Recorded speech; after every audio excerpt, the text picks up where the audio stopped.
ඔන්න පොරොන්දුන විදියටම උදේ ආව ඔයගොල්ලන්ට මෙන්න මේ අවුරුද්දේක චුටි දුවෙක්ගේ ගව මහන විදිය කියලා දෙන්න. ඉස්සෙල්ලාම අපි එහෙනම් මේ ගවුමේ යෝග් කොටස කොහොමද මහන්නේ කියලා බලමු. දැන් මම මේ යෝග් කොටසින් ඔයගොල්ලන්ට මතකයි නේද? කොටස් අපි 4ක් කපා ගත්තානේ. මේකේ දැන් මේ කොටස් දෙකක් අපි හොඳ පිට ඇතුළට වෙන්න තියලා මේක කොහොමද එහෙනම් මහන්නේ කියලා බලමු. දැන් අපි මේ යෝග් එකේ මෙතන මේ උඩ ඉස්සෙල්ලාම ෆුට් එකේ ප්‍රමාණයට මහ ගන්නවා. ෆුට් එකේ ප්‍රමාණයට මහගෙන යන්න.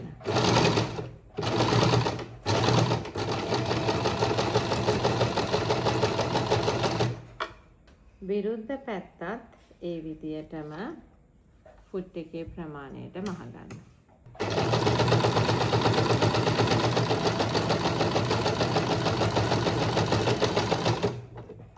දැන් ඊට පස්සේ මේක අපි මේ විදියට අනිත් පැත්ත හරව ගන්නවා. මේ විදියට අනිත් පැත්ත හරවලා ඇඳුම් ලස්සන වෙන්න හැම වෙලේම අයන් කරගන්න ඕනේ. අපි මේක මේ පැත්ත හරවලා හොඳට අයන් කරගමු.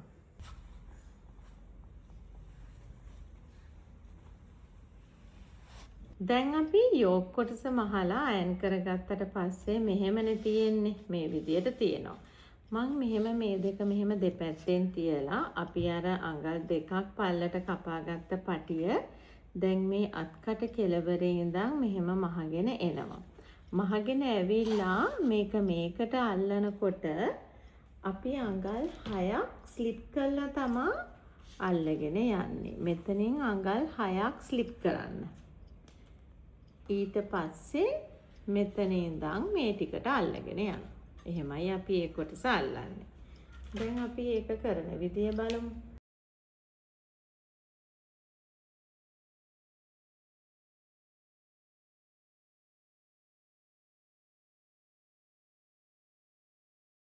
දැන් ඊට පස්සේ මේක වටේට මෙහෙම කට් මාක්ස් ටිකක් දාන්න.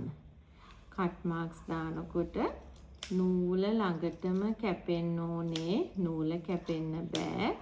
අඟල් භාගයෙන් භාගය දුරට වගේ කට් මාක්ස් දාගෙන යන්න. මේ පැත්තත් අපි කට් මාක්ස් දානවා.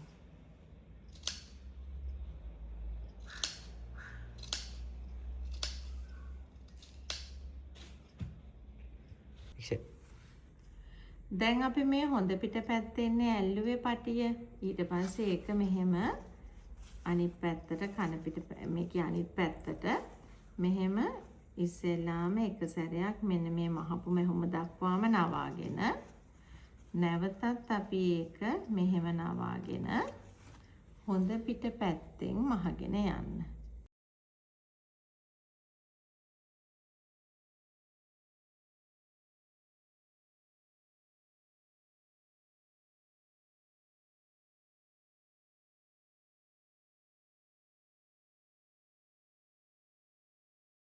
දැන් අපි පටිය අල්ලලා මහගත්තට පස්සේ මෙන්න මේ වගේ තියෙන්නේ.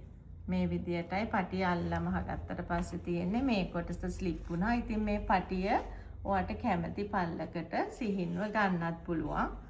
මේක දැන් මම මේකේ නම් චුට්ටක් පල්ලට ඇල්ලුවේ. ඔයාට කැමති විදියට මේ පටිය සිහින් කරගන්න පුළුවන්. මේ විදියටම විරුද්ධ පැත්තේ කිහිරි කටටත් පටිය අල්ල ගන්න. අපි මුලින්ම කරේ මෙන්න මේ යෝග් කොටස යෝග් කොටසට මෙන්න මේ පටිය අල්ලලා ඊට පස්සේ අපි හොඳට අයන් කරගත්තා. අයන් කරගෙන ස්කර්ට් එකේ කොටස අරගෙන උඩින් කාලක් පහත් කරලා මැහුමක් ගියා. ආයි තව කාලක් පහත් කරලා මැහුමක් ගිහින් යෝග් එකේ ප්‍රමාණයට මේ යට ස්කර්ට් එකේ කොටස රැලි කරගන්න. හරි. ඊට පස්සේ අපි කරන්නේ දැන් මේකේ කොටස් දෙකක් තියෙනවනේ. මේකේ ඉස්සෙල්ලාම මේක දැන් සායේ හොඳ පිට පැත්ත තියෙනවනේ. හොඳ පිට පැත්ත මෙහෙම යට පැත්තට හිටින්න මේකට තියලා අපි මෙහෙම මහනවා.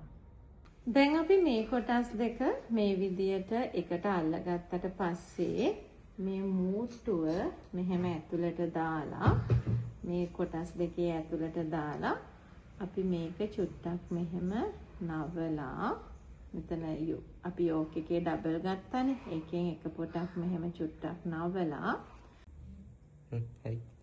මේක මෙහෙම නවලා අයන් කරගන්න.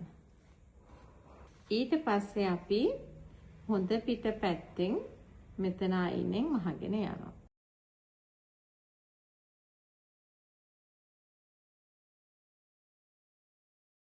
ඉතින් දැන් අපි අවුරුදු දෙකේ චූටි දුවට මහපු ලස්සන ගවුම මේ තියෙන්නේ. ඉතින් දැන් ඔයාටත් පුළුවන් ඔයාගේ චූටි පැටියට මේ වගේ ලස්සන ගවුමක් මහලා ඒකේ ෆොටෝ එකක් අරගෙන අපේ කමෙන්ට් සෙක්ෂන් එකට දාන්න. එතකොට මටත් හරි සතුටුයිනේ ඔයගොල්ලෝගේ අතින් මේ මහපු ගවුම ඩිසයින් එක බලන්න. ඉතින් මේ වගේ අලුත් වීඩියෝ එකක් එක්ක ඔයගොල්ලෝ බලන්න එනවා. දිල්ලි ඩිසිල්වා පේජ් එකත් එක්ක නිතරම රැඳී ඉන්න කියලා ආරාධනා කරනවා. සුබ දවසක්.